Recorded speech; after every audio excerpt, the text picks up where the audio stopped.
Hazrat Hamza the lion of अल्लाह। हजरत हमजा जो आप सल्लल्लाहु अलैहि वसल्लम के चचा और रजाई भाई भी थे। रजाई भाई वो होता है कि अगर दो अलग अलग बच्चे एक ही औरत का दूध पीते हैं तो वो आपस में एक दूसरे के भाई होंगे। इस तरह हजरत हमजा और आप सल्लल्लाहु अलैहि वसल्लम रजाई भाई भी थे, क्योंकि आप सल्लल्लाहु अलैहि वसल्लम और हजरत हमजा रज़ियल्लाहु ने एक ही औरत का दूध पिया था। जब आप सल्लल्लाहु अलैहि वसल्लम पैदा हुए, सौबा रज़ियल्लाहु ने आप सल्लल्लाहु अलैहि वसल्लम को सबसे पहले अपना दूध पिलाया। इससे पहले वो हजरत हमजा रज़ियल्लाहु को भी दूध पिला चुकी थी। इस तरह आप सल्लल्लाहु अलैहि वसल्लम और हमजा रज़ियल्लाहु दोनों दूध शरीक भाई बन गए। हजरत हमजा रज़ियल्लाहु आप सल्लल्लाहु अलैहि वसल्लम से 4 साल बड़े थे। जब आप सल्लल्लाहु अलैहि वसल्लम ने इस्लाम की दावत देना शुरू किया तो हजरत हमजा ने आप सल्लल्लाहु अलैहि वसल्लम की दावत पर कोई इंप्रेशन जाहिर नहीं किया, बल्कि वो इग्नोर कर अपने रास्ते से गुजर जाते। ऐसा करते करते 2 साल गुजर गए। तभी एक ऐसा वाकया पेश आया जिसने हजरत हमजा की जिंदगी को हमेशा के लिए बदल दिया। हुआ ये कि आप सल्लल्लाहु अलैहि वसल्लम हर बार की तरह दारे अरकम से निकलकर सफा के कर रहे थे और उसी जगह के आसपास के लोगों को दावत दे रहे थे। तभी अबू जहल अपने कुछ साथियों के साथ आप सल्लल्लाहु अलैहि वसल्लम के पास आया और आप सल्लल्लाहु अलैहि वसल्लम को बुरा भला कहने लगा, गालियां देने लगा।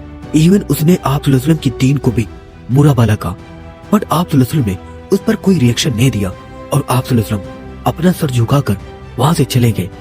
तभी एक औरत जो अपने घर में बैठी सारा एक्सीडेंट देख रही थी, हजरत हमजा जो हंटिंग से वापस आ रहे थे, जिन्हें आर्चरी तीरों का बहुत शौक था, जब हजरत हमजा उस औरत के घर के पास से गुजरे तभी उस औरत ने कहा कि या अबू अम्मारा, काश आप थोड़ा पहले आए होते, आप यहाँ मौजूद रहते तो आप देखते कि किस तरह अमर बिन हिशाम अबू जहल ने आपके भतीजे मोहम्मद को गालियां दी, बुरा भला कहा और बदतमीजी की। ये देखकर मुझे बिल्कुल भी अच्छा नहीं लगा।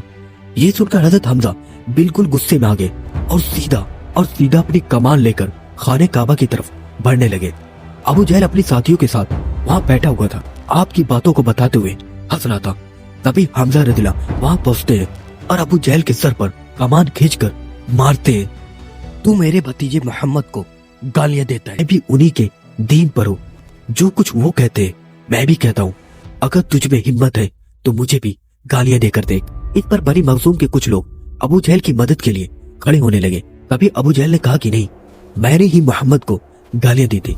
बट अबू जहल ये सोचकर रुक गया कि अगर मैंने अबू अम्मारा हमजा को छुया भी तो एक बहुत बड़ी जंग का ऐलान हो जाएगा। एंड इसके बाद हजरत हमजा आप सल्लल्लाहु अलैहि वसल्लम के पास पहुंचे और कहा कि ऐ मेरे भतीजे, अब तुम्हें खुश हो जाना चाहिए। मैंने अबू जहल से तुम्हारा बदला ले लिया है। लेकिन आप सल्लल्लाहु अलैहि वसल्लम ने कहा कि चाचा जान, मैं ऐसी बात से खुश नहीं होता। मैं असल में खुश हो जाऊंगा अगर आप इन देवी देवताओं को छोड़कर एक अल्लाह की तरफ आ जाएं। इस पर हजरत हमजा और ज्यादा उलझन में पड़ गए और वापस अपने घर आए तो अपने दिल में ये सोचने लगे कि क्या मैंने ये कहकर गलत किया कि मैं कुरैश का सरदार होकर एक नए दिन को कबूल कर लिया और अपने बाप दादा के दिन को छोड़ दिया। ये बड़ी शर्म की बात है, मुझे तो मर जाना चाहिए। दूसरे दिन वो दोबारा आप सल्लल्लाहु अलैहि वसल्लम के पास आए और अपनी उलझन के बारे में आप सल्लल्लाहु अलैहि वसल्लम से शेयर किया। आप सल्लल्लाहु अलैहि वसल्लम उन्हें बहुत ही बेहतरीन अंदाज में समझाया और फाइनली हजरत हमजा समझ गए और कहा कि यही दिन एक सच्चा दिन है और कहा आप वाकई एक सच्चे नबी हैं और इस दिन को पूरे दिल से कबूल करता हूँ। और हजरत हमजा ने कहा कि आप खुलकर इस दिन को फैलाएं। और फिर हजरत हमजा रज़ियल्लाहु ने अल्लाह की तारीफ और कुछ अशार भी पढ़े और अशार से ये याद आया कि एक शायर साहबी भी थे जो मस्जिद नबवी में आप सल्लल्लाहु अलैहि वसल्लम को शेर सुनाया करते थे, जिन्हें इस्लाम का फर्स्ट पोएट कहा जाता है।